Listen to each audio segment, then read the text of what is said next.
I'm delighted to be chatting today with genetics counsellor Sook-Yee and clinical oncologist Dr. Jennifer Leong about genetics testing.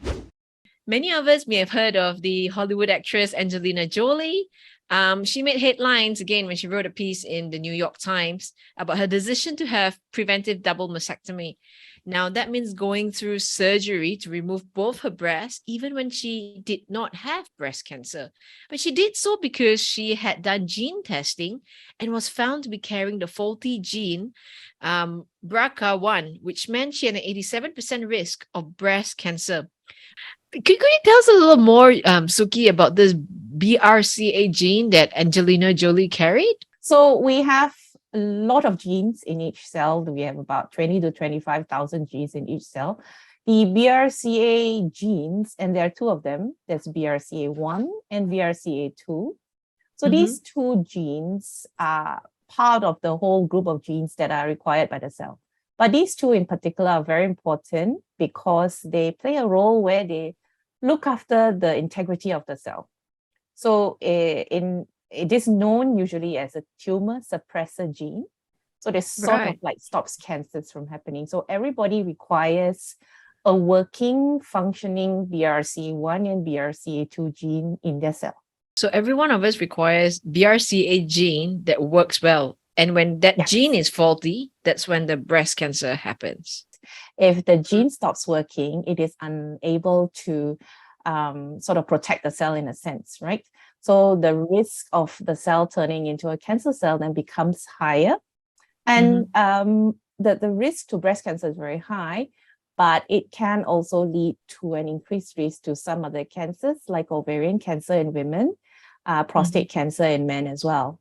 Dr. Jennifer, could you explain a little bit how does this gene relate to cancer? I mean that's what Sook-Yee was trying to tell us a little bit. Can you elaborate on that?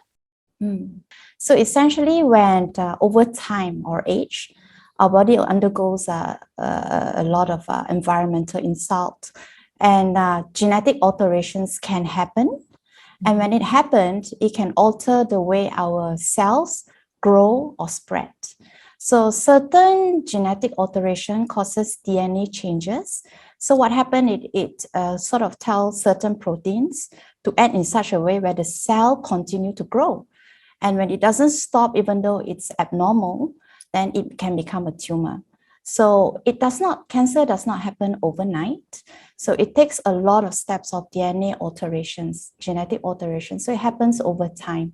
So it's important to know this.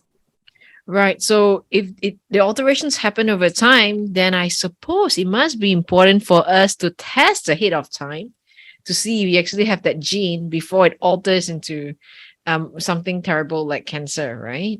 Absolutely. In your view, Dr. Jennifer, is there a certain individual profile type that should be doing the testing?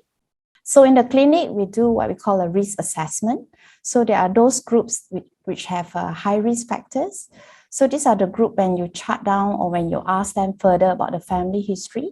They've got several family members, especially first degree relatives such as parents, siblings, or children who also have some form of cancers. So that sort of like gives us an inkling to whether genetic testing should be recommended to them. And there are also those groups where they present with early age of diagnosis of breast cancer, such as less than 45 years old, or a male who also have breast cancer. So we know that the risk of breast cancer in male is less, but they're not completely out of the risk. So if you have a patient who also is a male and having breast cancer, genetic testing should be advocated. And lastly, also certain kind of cancer biology, such as triple negative breast cancer, those women may have inherited a genetic, they may be genetic carrier, genetic variant carrier. So we do also encourage them to go for genetic testing. So I said it simply that if you find the right key for the right door, you can sort of lock the cancer away. Then we can actually improve their survival outcome. People, if you're listening to this on Spotify or watching on YouTube, share with us any of your experience that you've had with gene testing. We want to hear from you, and we hope that together we can create a community that shares their health journey experience right here at Talk Health Asia. I'm Pauline Lim. See you again next time. Bye for now.